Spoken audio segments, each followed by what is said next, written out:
Hindu spiritual leader जिहड़ा जगत गुरु स्वामी रामा भद्राचार्य कि जी देखो बांग्लादेश दे विच तां हिंदुआं दा कतलेआम हो रहा है और जे शाहरुख खान बांग्लादेशी नूं खरीददा है ते इह एक ट्रेटर है वड्डा। शिवसेना ने कहा कि पाकिस्तान ते बांग्लादेशियों का DNA इक्को ही है और they are terrorising the country and Shahrukh Khan should use this time to show gratitude towards the country, boycott these player, choose Indian player. पिछले 2 हफ्ते तो उस नूं हाउस अरेस्ट किया होया मीरवाइज उमर फारूक नूं कि भी तू जिहड़ा नमाज नहीं पढ़ा सकदा।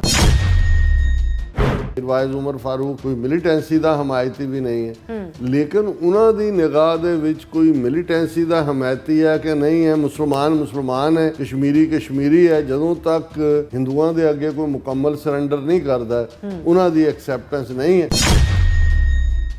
Kashmir cricketer faces police inquiry over फलस्तीन फ्लैग ऑन हेलमेट।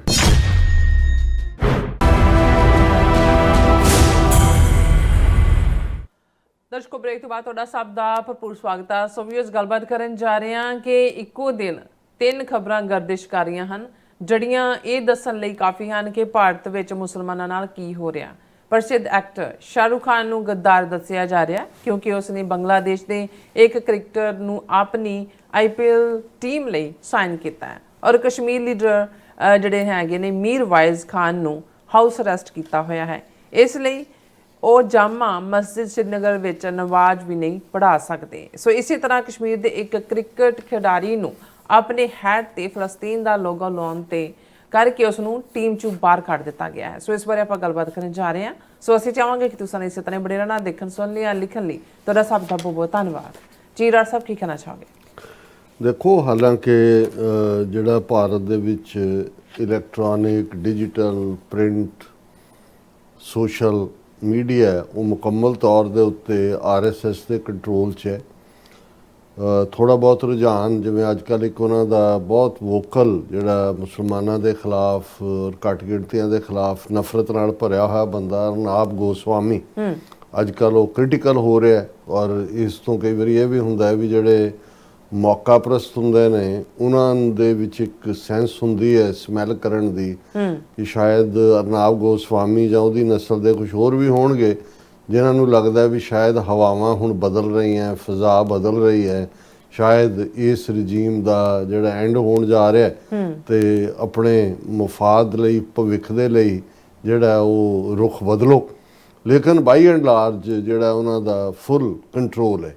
लेकिन ये बावजूद जदों कोई बिल्कुल नफरत का इजहार इस लैवल के उत्ते हुंदा है कि वो खबर तक पहुँच जाता है तो ये दस्सण जां देखण लई काफ़ी हुंदा है कि भी भारत दे विच घट गिणतियां किस किस्म के माहौल च जी रही हैं। एक तो कॉमनर ने वो यूपी होए, मध्य प्रदेश होए जां ईवन असी पंजाब दे विच भी देखते हैं कि सो कॉल्ड बुलडोजर जस्टिस के नाम थल्ले किवें यूपी दे विच मुसलमानां दे कारोबार और उन्होंने घरां दे ढाण का काम किया जाता है कह के जी ये दहशतगर्दी च मुलवस ने। और दूसरा है बिल्कुल वो मॉडल जिहड़ा मोसाद ने वैस्ट बैंक और गजा दे विच पिछले कल ही उन्होंने 100 के करीब वैस्ट बैंक के विच विचारे गरीब फलस्तीनियों के घर ढा दिते गए कि जी जिहड़े सैटलर ने यहूदी उन्होंने उत्थे घर बना के देने ने। हुण ज़ाहिर है भी वो सारा मॉडल जिहड़ा मोसाद और इंडियन इंटैलीजेंस जिहड़ी है वो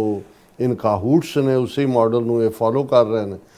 हुण आम बेचारा मुसलमान कोई लिंचिंग का शिकार है, कोई कारोबार बंद है, कोई यात्रा के नां थल्ले हुंदा है जी तुसीं डिस्पले करो अपने नां कि तुसीं मुसलमान हो और नाल दी नाल ये भी प्रचार हुंदा है कि जी देखो ये इन्हां दे गुजरां दा तो दुध ना लोए तो थुकते ने उस दे विच ये भी हुंदा है कि जी ये जिहड़ा है उसने इन्हां दा कारोबारी बाइकआउट करो बड़े बड़े लैवल के उत्ते कर देन। लेकिन जिहड़े कुछ एस्टैबलिश्ड ना अपने फील्ड च बन जाते ने ईवन उन्हां नूं भी किन्हां हालातां चों निकलना पैंदा है। और जिवें तुसीं कहा भी 24 घंटे दीयां 3 खबरां ये दस्सण लई काफ़ी ने कि भी भारत दे विच मुसलमान किस हाल च क्योंकि तीनों खबरां दा संबंध मुसलमानां दे नाल है इसलिए हालांकि हाल ईसाइयां दे क्रिसमस गुजरी है किवें मध्य प्रदेश राजस्थान उत्तराखंड दिल्ली ਚਰਚਾਂ ਦੇ ਉੱਤੇ ਹਮਲੇ, ਕਿਵੇਂ ਉਹਨਾਂ ਦੀ ਹਰਾਸਮੈਂਟ ਹੋਈ ਹੈ, ਸਿੱਖਾਂ ਨਾਲ ਕੀ ਹੋ ਰਿਹਾ, ਉਹ ਲਗਾਤਾਰਤਾ ਦੇ ਨਾਲ ਅਸੀਂ ਬਿਆਨਦੇ ਹੀ ਹਾਂ ਕਿ ਭਾਈ ਇੱਕ ਤੋਂ ਬਾਅਦ ਇੱਕ ਉਹਨਾਂ ਦੀ ਕੀ ਨੀਤੀ ਹੈ ਔਰ ਕਿਵੇਂ ਜਿਹੜਾ ਪੰਜਾਬ ਨੂੰ ਇਹਨਾਂ ਨੇ ਇੱਕ ਆਉਣ ਵਾਲੇ ਪੀਰੀਅਡ ਦੇ ਵਿੱਚ, ਇਸ ਸਾਲ ਦੇ ਵਿੱਚ ਵੀ ਇੱਕ ਕਤਲਗਾਹ ਬਣਾਉਣਾ ਹੈ ਸਿੱਖਾਂ ਦੀ।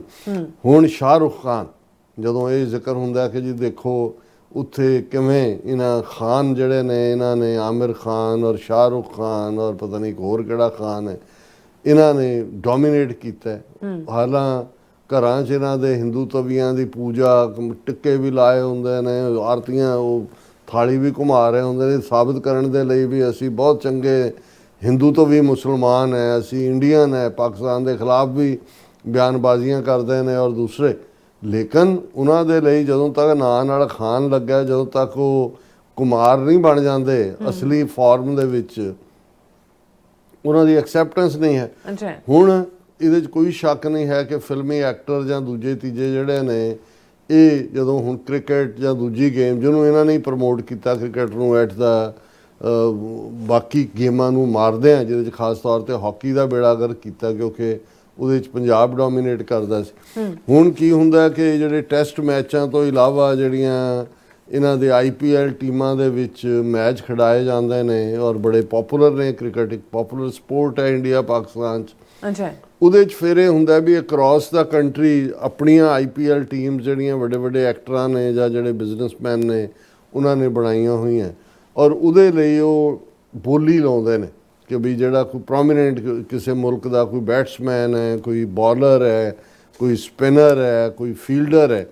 ਹੁਣ ਜਿਹੜੀ ਇਹਦੀ ਆਪਣੀ IPL ਹੈ ਸ਼ਾਹਰੁਖ ਖਾਨ ਦੀ, ਉਸ ਦੇ ਲਈ ਜਿਹੜੀ ਉਹਨੂੰ, ਹਾਲਾਂ ਉਹਦੀ ਆਪਣੀ ਨਹੀਂ, ਉਹ ਕੋ-ਓਨਰ ਹੈ, ਨਾਲ ਉਹਦੇ ਕੋਈ ਹੋਰ ਵੀ ਹੈ ਔਰ ਉਹਨੇ ਆਪਣੀ IPL ਟੀਮ ਦੇ ਲਈ ਬੰਗਲਾਦੇਸ਼ ਦੇ ਇੱਕ ਕ੍ਰਿਕਟਰ ਨੂੰ ਜਿਹੜਾ 9.20 ਕਰੋੜ, ਆਲਮੋਸਟ 10 ਕਰੋੜ ਦੇ ਵਿੱਚ ਖਰੀਦਿਆ। ਹੁਣ ਇਹ ਮਿਸਟਰ ਰਹਿਮਾਨ ਨਾਂ ਦਾ ਕੋਈ ਅੱਛਾ ਪਲੇਅਰ ਹੋਏਗਾ ਉਹਨਾਂ ਦਾ ਬੰਗਲਾਦੇਸ਼ ਦਾ, ਔਰ ਉਹਨੂੰ ਲੱਗਾ ਕਿ ਵੀ ਇਹਨੂੰ ਟੀਮ 'ਚ ਲਿਆ ਜਾਏ। ਹੁਣ ਇਹਨੂੰ ਲੈ ਕੇ ਇੰਨਾ ਵਾਵੇਲਾ ਖੜਾ ਕਰ ਦਿੱਤਾ ਸ਼ਿਵ ਸੈਨਾ ਨੇ, BJP ਨੇ, ਈਵਨ ਹਿੰਦੂਆਂ ਦੇ ਸੋ ਕਾਲਡ ਸ਼ੰਕਰਾਚਾਰੀ ਔਰ ਦੂਜਿਆਂ ਨੇ ਕਿ ਉਹਨਾਂ ਨੇ ਸ਼ਾਹਰੁਖ ਖਾਨ ਨੂੰ ਜਿਹੜਾ ਉਹ ਟ੍ਰੇਟਰ ਐਲਾਨ ਦਿੱਤਾ। ਔਰ ਹਿੰਦੂ ਸਪਿਰਿਚੁਅਲ ਲੀਡਰ ਜਿਹੜਾ Jagat Guru Swami Rama Bhadracharya called Shahrukh Khan a traitor for hiring Bangladeshi player, ਕਿ ਜੀ ਦੇਖੋ ਬੰਗਲਾਦੇਸ਼ ਦੇ ਵਿੱਚ ਤਾਂ ਹਿੰਦੂਆਂ ਦਾ ਕਤਲੇਆਮ ਹੋ ਰਿਹਾ ਔਰ ਜੇ ਸ਼ਾਹਰੁਖ ਖਾਨ ਬੰਗਲਾਦੇਸ਼ੀ ਨੂੰ ਖਰੀਦਦਾ ਤੇ ਇਹ ਇੱਕ ਟ੍ਰੇਟਰ ਹੈ ਵੱਡਾ। ਔਰ ਉਹਨਾਂ ਨੇ ਕਿਹਾ ਕਿ ਵੀ ਇਸ ਦੀ ਜਿਹੜੀ ਹੈ ਉਹਦੀ ਕ੍ਰਿਕਟਰ ਦੀ ਅਪਾਇੰਟਮੈਂਟ ਰਿਵੋਕ ਕੀਤੀ ਜਾਏ ਔਰ ਇਹ ਸਾਰੇ ਨੂੰ ਫਿਰ ਕੱਲਾ ਇਹ ਉਸ ਰਿਲੀਜੀਅਸ ਲੀਡਰ ਤੱਕ ਮਹਿਦੂਦ ਨਹੀਂ ਹੈ। ਸ਼ਿਵ ਸੈਨਾ UBT ਨੇ ਕਿਹਾ ਕਿ ਭਾਈ ਬੰਗਲਾਦੇਸ਼ੀ ਜਿਹੜੇ ਬੰਗਲਾਦੇਸ਼ ਐਨਮੀ ਹੈ ਭਾਰਤ ਦਾ, ਔਰ ਜੇ ਸ਼ਾਹਰੁਖ ਖਾਨ ਨੇ ਬੰਗਲਾਦੇਸ਼ੀ ਪਲੇਅਰ ਨੂੰ ਰਿਟੇਨ ਕੀਤਾ ਤਾਂ ਫਿਰ ਉਸ ਨੂੰ ਇਹ ਸਮਝ ਲੈਣਾ ਚਾਹੀਦਾ ਕਿ ਉਹ ਹਿੰਦੂਆਂ ਦੇ ਸੈਂਟੀਮੈਂਟਸ ਨੂੰ ਹਰਟ ਕਰ ਰਿਹਾ ਔਰ ਉਸ ਦੇ ਲਈ ਉਹਨਾਂ ਨੂੰ ਫਿਰ ਜਵਾਬਦੇਹ ਬਣਾਇਆ ਜਾਏਗਾ। ਉਹ ਸ਼ਿਵ ਸੈਨਾ ਨੇ ਕਿਹਾ ਕਿ ਪਾਕਿਸਤਾਨ ਤੇ ਬੰਗਲਾਦੇਸ਼ੀਆਂ ਦਾ DNA ਇੱਕੋ ਹੀ ਹੈ ਔਰ they are terrorising the country and Shahrukh Khan should use this time to show gratitude towards the country, boycott these player, choose Indian players. ਉਹਨੇ ਕਿਹਾ ਜੀ ਤੁਹਾਨੂੰ ਇੰਡੀਆ ਨੇ ਇੰਨਾ ਕੁਝ ਦਿੱਤਾ ਹੈ, ਤੁਸੀਂ ਗ੍ਰੈਟੀਟਿਊਡ ਦਿਖਾਓ ਉਹਨੂੰ। ਐਗਜ਼ੈਕਟਲੀ ਉਹੀ ਜਦੋਂ ਪੰਜਾਬੀ ਫਿਲਮ ਦੇ ਵਿੱਚ ਪਾਕਿਸਤਾਨੀ ਐਕਟਰੈਸ ਨੂੰ ਲਿਆਇਆ ਸੀ ਤੇ ਜਿਵੇਂ ਦਿਲਜੀਤ ਦੋਸਾਂਝ ਤੇ ਉਹਦੇ ਖਿਲਾਫ ਜੋ ਪ੍ਰੋਪੇਗੈਂਡਾ, ਉਹਨੂੰ ਹੁਣ ਸ਼ਾਂਤ ਕਰਨ ਲਈ ਉਹ ਕੁਝ ਹੋਰ ਬਣ ਕੇ ਨਿਰਮਲਜੀਤ ਸਿੰਘ ਸੇਖੋਂ ਦਾ 에ਅਰ ਫੋਰਸ ਦੇ ਥੱਲੇ ਜਿਹਨੇ ਪਰਮਵੀਰ ਚੱਕਰ ਜਿੱਤਿਆ, ਉਹ ਕੋਈ ਫਿਲਮ ਹੈ ਉਹਦੇ 'ਚ ਉਹ ਰੋਲ ਕਰ ਰਿਹਾ, ਹੁਣ ਉਹਨਾਂ ਨੂੰ ਖੁਸ਼ ਕਰੇਗਾ ਹਿੰਦੂਆਂ ਨੂੰ। ਔਰ ਇਹ ਜਿਹੜਾ ਹੁਣ ਇਹ ਖਬਰ ਆਪਣੇ ਆਪ 'ਚ ਸ਼ਾਹਰੁਖ ਖਾਨ ਦੇ ਪਹਿਲਾਂ ਮੁੰਡੇ ਨੂੰ ਵੀ ਇੰਪਲੀਕੇਟ ਕੀਤਾ ਸੀ ਕਿਸੇ ਡਰੱਗ ਦੇ ਮਾਮਲੇ 'ਚ ਔਰ ਹੁਣ ਇਹ ਜਿਹੜਾ ਇਹਨੂੰ ਟਾਰਗੇਟ ਕੀਤਾ ਕਿ ਭਾਈ ਤੂੰ ਇਹਨੂੰ ਡ੍ਰੌਪ ਕਰ। ਹੁਣ ਕਸ਼ਮੀਰ 5 ਅਗਸਤ 2019 ਨੂੰ ਕਸ਼ਮੀਰ ਦਾ ਆਰਟੀਕਲ 335A ਖਤਮ ਕੀਤਾ। ਹੁਣ ਇੱਕ ਬਹੁਤ ਹੀ ਧੀਮੀ ਮਿਜ਼ਾਜ ਦਾ ਕਸ਼ਮੀਰੀ ਲੀਡਰ ਜਿਹਨਾਂ ਨਾਲ ਮਿਲਣ ਦਾ ਮੈਨੂੰ ਵੀ ਮੌਕਾ ਬਣਿਆ, ਮੀਰ ਵਾਇਜ਼ ਉਮਰ ਫਾਰੂਕ, ਇਹ ਜਿਹੜੇ ਨੇ ਵਾਸ਼ਿੰਗਟਨ DC ਆਏ 1994-95 ਦੀ ਗੱਲ ਹੈ। ਕਸ਼ਮੀਰ ਅਮਰੀਕਨ ਕੌਂਸਲ ਨੇ ਇੱਕ ਜਿਹੜਾ ਹੈ ਉਹ ਰਾਉਂਡ ਟੇਬਲ ਕਾਨਫਰੰਸ ਟਾਈਪ ਰੱਖੀ ਸੀ, ਮੈਨੂੰ ਵੀ ਇਨਵਾਈਟ ਕੀਤਾ ਸੀ। ਬਹੁਤ ਧੀਮਾ ਮਿਜ਼ਾਜ, ਔਰ ਹਾਲਾਂ ਜਿਹੜਾ ਇਹ ਇਮਾਮ ਹੈ, ਉਹ ਜਿਹੜੀ ਵੱਡੀ ਮਸਜਿਦ ਹੈ ਉਸਦੇ ਉਹ ਸਾਰੇ ਦਾ ਹੁਣ ਖਬਰ ਹੈ, barred from Jama Masjid, Mir Waiz online sermon calls for dialogue on Kashmir। ਕਿ ਵੀ ਪਿਛਲੇ 2 ਹਫ਼ਤੇ ਤੋਂ ਉਸ ਨੂੰ ਹਾਊਸ ਅਰੈਸਟ ਕੀਤਾ ਹੋਇਆ ਮੀਰ ਵਾਇਜ਼ ਉਮਰ ਫਾਰੂਕ ਨੂੰ, ਕਿ ਵੀ ਤੂੰ ਜਿਹੜਾ ਨਮਾਜ਼ ਨਹੀਂ ਪੜ੍ਹਾ ਸਕਦਾ ਉੱਥੇ, ਕਿਉਂਕਿ ਜਦੋਂ ਇਹ ਕੋਈ ਵੀ ਖਾਸ ਦਿਨ ਆਉਂਦੇ ਨੇ ਜਾਂ ਦੂਜੇ ਇਹਨਾਂ ਨੂੰ ਫੀਅਰ ਹੁੰਦਾ ਕਿ ਜੀ ਉੱਥੇ ਜਦੋਂ ਆਲਾ ਮੀਰ ਵਾਇਜ਼ ਉਮਰ ਫਾਰੂਕ ਜਿਹੜੀ ਹੁਰੀਅਤ ਕਾਨਫਰੰਸ, ਜਿਹਦਾ ਸੈਯਦ ਅਲੀ ਸ਼ਾਹ ਗਿਲਾਨੀ ਜਿਹਨੂੰ ਹੌਕ ਕਿਹਾ ਜਾਂਦਾ ਸੀ, ਇਹਨੂੰ ਡਵ ਮੰਨਿਆ ਜਾਂਦਾ ਸੀ, ਇਹ ਤਾਂ ਹਮੇਸ਼ਾ ਇਹ ਕਹਿੰਦਾ ਕਿ ਵੀ ਇੰਡੀਆ ਦੇ ਨਾਲ ਡਾਇਲੌਗ ਹੀ ਅਲਟੀਮੇਟ ਸੋਲੂਸ਼ਨ ਹੋਏਗਾ। ਮੀਰ ਵਾਇਜ਼ ਉਮਰ ਫਾਰੂਕ ਕੋਈ ਮਿਲੀਟੈਂਸੀ ਦਾ ਹਮਾਇਤੀ ਵੀ ਨਹੀਂ ਹੈ, ਲੇਕਿਨ ਉਹਨਾਂ ਦੀ ਨਿਗਾਹ ਦੇ ਵਿੱਚ ਕੋਈ ਮਿਲੀਟੈਂਸੀ ਦਾ ਹਮਾਇਤੀ ਹੈ ਕਿ ਨਹੀਂ ਹੈ, ਮੁਸਲਮਾਨ ਹੈ, ਕਸ਼ਮੀਰੀ ਹੈ। ਜਦੋਂ ਤੱਕ ਹਿੰਦੂਆਂ ਦੇ ਅੱਗੇ ਕੋਈ ਮੁਕੰਮਲ ਸਰੈਂਡਰ ਨਹੀਂ ਕਰਦਾ, ਉਹਨਾਂ ਦੀ ਐਕਸੈਪਟੈਂਸ ਨਹੀਂ ਹੈ।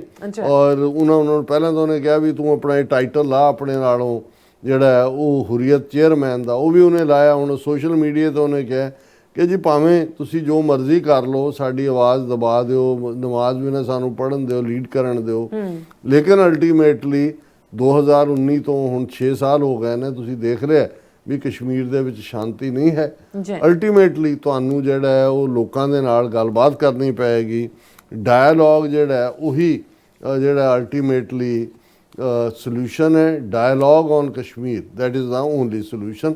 ਲੇਕਿਨ ਇਸ ਕਿਸਮ ਦੇ ਧੀਮੀ ਮਿਜ਼ਾਜ ਦੇ ਮੋਡਰੇਟ ਮੀਰ ਵਾਇਜ਼ ਉਮਰ ਫਾਰੂਕ ਦੇ ਨਾਲ ਵੀ ਇਹੀ ਹਸ਼ਰ। ਔਰ ਤੀਸਰੀ ਘਟਨਾ, Kashmir cricketer faces police inquiry over ਫਲਸਤੀਨ ਫਲੈਗ ਔਨ ਹੈਲਮਟ। ਹੁਣ ਇਹ ਜੰਮੂ ਕਸ਼ਮੀਰ ਦਾ ਹੀ ਫੁਰਪਾਨ ਉਲ ਹਕ, ਇਹ ਕ੍ਰਿਕਟ ਦਾ ਖਿਡਾਰੀ ਹੈ ਔਰ ਕ੍ਰਿਕਟ ਦਾ ਮੈਚ ਚੱਲ ਰਿਹਾ ਸੀ ਔਰ ਉਹਦੇ 'ਚ ਇਹਨੇ ਪੁਲਵਾਮਾ ਡਿਸਟ੍ਰਿਕਟ ਦੇ ਨਾਲ ਉਹਨਾਂ ਦਾ ਸੰਬੰਧ ਹੈ। ਉਹਨੇ ਜਿਹੜਾ ਹੈਟ ਪਾਇਆ ਹੈਲਮਟ, ਉਸ ਦੇ ਉੱਤੇ ਫਲਸਤੀਨ ਦਾ ਲੋਗੋ ਲੱਗਾ ਹੋਇਆ ਸੀ। ਇਹਨੂੰ ਲੈ ਕੇ ਫੌਰਨ ਉਸ ਦੇ ਉੱਤੇ ਕਾਰਵਾਈ ਹੋਈ, ਪੁਲਿਸ ਨੇ ਕੇਸ ਰਜਿਸਟਰ ਕੀਤਾ। 14 ਦਿਨ ਦੀ ਇਨਕੁਆਇਰੀ, ਕ੍ਰਿਕਟ ਟੀਮ 'ਚੋਂ ਫਾਰਗ ਕਰਤਾ ਗਿਆ। ਉਹਦੀ ਗ੍ਰਿਫਤਾਰੀ ਦੀ ਮੰਗ ਹੋ ਰਹੀ ਹੈ, ਉਹਦੇ ਖਿਲਾਫ ਹੋਰ ਕੇਸ ਚਲਾਉਣ ਦੀ। ਔਰ ਇਹ ਜਿਹੜਾ ਇਸ ਦੇ ਉੱਤੇ ਪੂਰਾ ਧੂਮ ਧੜੱਕਾ ਦੇ ਨਾਲ ਕਰ ਰਿਹਾ। ਹਾਲਾਂ ਜਿਹੜੀ ਕਸ਼ਮੀਰੀ ਲੀਡਰਸ਼ਿਪ ਹੈ, ਉਹ ਉਹਨਾਂ 'ਚ ਅਵਾਮੀ ਪਾਰਟੀ ਜਾਂ ਮਹਿਬੂਬਾ ਮੁਫਤੀ ਦੀ ਟੀਮ, ਉਹਨਾਂ ਸਾਰਿਆਂ ਨੇ ਹਮਦਰਦੀ ਦਾ ਇਜ਼ਹਾਰ ਕੀਤਾ। ਉਹਨਾਂ ਨੇ ਕਿਹਾ ਵੀ ਪ੍ਰਿਯੰਕਾ ਗਾਂਧੀ ਪਾਰਲੀਮੈਂਟ ਦੇ ਵਿੱਚ ਜਾਂਦੀ ਹੈ, ਉਹਦਾ ਜਿਹੜਾ ਬੈਗ ਹੈ ਉਸ ਦੇ ਉੱਤੇ ਫਲਸਤੀਨ ਦਾ ਲੋਗੋ ਸੀ, ਸਿੰਬਲ ਸੀ, ਕਿ ਵੀ ਇੰਡੀਆ ਤੇ ਆਲਰੇਡੀ ਸਪੋਰਟਰ ਹੈ ਫਲਸਤੀਨੀ ਸਟੇਟ ਦਾ, 2 ਸਟੇਟ ਫਾਰਮੂਲੇ ਨੂੰ ਸਪੋਰਟ ਕਰਦੇ ਨੇ। ਵੀ ਇਹਨੇ ਫਰਹਾਨ ਨੇ ਐਸਾ ਕਿਹੜਾ ਗੁਨਾਹ ਕਰ ਦਿੱਤਾ, ਉਹਨੇ ਤਾਂ ਇੱਕ ਲੋਗੋ ਲਾਇਆ ਹੋਇਆ ਹੈ ਔਰ ਤੁਸੀਂ ਉਸ ਦੇ ਉੱਤੇ ਜਿਹੜਾ ਇਵੇਂ ਉਸ ਨੂੰ ਦਬਲ ਰਹੇ ਹੋ। ਔਰ ਇਸ ਦੇ ਉੱਤੇ ਮਹਿਬੂਬਾ ਮੁਫਤੀ ਨੇ ਵੀ ਇਹ ਕਿਹਾ, ਉਹਨੇ ਤਾਂ ਫਲੈਗ ਫਲਸਤੀਨ ਦਾ ਆਪਣੇ ਸੋਸ਼ਲ ਮੀਡੀਆ ਪਲੇਟਫਾਰਮ ਤੇ ਲਾਇਆ ਤੇ ਨਾਲ ਉਹਨੇ ਪੋਇਮ ਵੀ, ਮਹਿਬੂਬਾ ਮੁਫਤੀ ਨੇ ਇੱਕ ਪੋਇਮ ਦੀਆਂ 2 ਲਾਈਨਾਂ ਲਿਖੀਆਂ, from the river to the sea Palestine will be free, a flag in the wind, bold and free, from the river to the sea। ਕਿ ਇਹ ਜਿਹੜਾ ਨਾਰਾ ਹੈ ਉਹਨੇ ਉਹ ਵੀ ਲਾਇਆ। ਪਰ ਇਹ ਤਿੰਨੋਂ ਖਬਰਾਂ ਇਹ ਦੱਸਣ ਲਈ ਕਾਫੀ ਨੇ ਕਿ ਨਾ ਉੱਥੇ ਇਸ ਲੈਵਲ ਦੇ ਤਿੰਨੋਂ ਹੀ ਪ੍ਰੋਮੀਨੈਂਟ ਨੇ, ਸ਼ਾਹਰੁਖ ਖਾਨ ਵੀ, ਮੀਰ ਵਾਇਜ਼ ਉਮਰ ਫਾਰੂਕ ਵੀ ਔਰ ਇਹ ਪ੍ਰੋਮੀਨੈਂਟ ਕ੍ਰਿਕਟਰ ਵੀ, ਇਹਨਾਂ ਕੋਲ ਉੱਥੇ ਹੁੰਦਿਆਂ ਆਪਣੇ ਵਿਚਾਰਾਂ ਦੇ ਪ੍ਰਗਟਾਵੇ ਦੀ ਆਜ਼ਾਦੀ ਨਹੀਂ ਹੈ। ਤੇ ਇਹ ਕਿਹੜੀ ਡੈਮੋਕ੍ਰੇਸੀ ਹੈ? ਤੁਸੀਂ ਬਿਲਕੁਲ ਠੀਕ ਕਿਹਾ ਸੀ, ਇਹ ਜਮਹੂਰੀਅਤ ਨਹੀਂ, ਇਹ ਜਮਹੂਰੀਅਤ ਹੈ। ਜਮਹੂਰੇ ਹਿੰਦੂ ਤਾਂ ਵੀ ਜਮਹੂਰਿਆਂ ਦੇ ਲਈ ਹੈ, ਬਾਕੀ ਘੱਟ ਗਿਣਤੀਆਂ ਦੇ ਲਈ ਜਿਹੜਾ ਉੱਥੇ ਆਪਣੇ ਵਿਚਾਰਾਂ ਦਾ ਪ੍ਰਗਟਾਵਾ, ਆਪਣੇ ਧਾਰਮਿਕ ਆਜ਼ਾਦੀ, ਆਪਣਾ ਜੋ ਦੱਸ ਸਕਣਾ ਕਿ ਭਾਈ ਅਸੀਂ ਕਾਹਦੇ 'ਚ ਯਕੀਨ ਰੱਖਦੇ ਹਾਂ, ਇਹ ਸਭ ਜਿਹੜਾ ਇਹ ਗੁਨਾਹ ਦੇ ਖਾਤੇ ਚ ਆਉਂਦੇ ਨੇ। ਬਿਲਕੁਲ ਰਾਸਾ, ਤੁਹਾਡਾ ਬਹੁਤ ਬਹੁਤ ਸ਼ੁਕਰੀਆ। ਸਾਥ ਲੈਣ ਬ੍ਰੇਕ ਵਿਊਅਰਸ, ਤੁਸੀਂ ਸਦਾ ਹੀ ਬੜੇ ਰਹਿਣਾ। ਮਿਲਦੇ ਹਾਂ ਛੋਟੇ ਜਿਹੇ ਬ੍ਰੇਕ ਤੋਂ ਬਾਅਦ।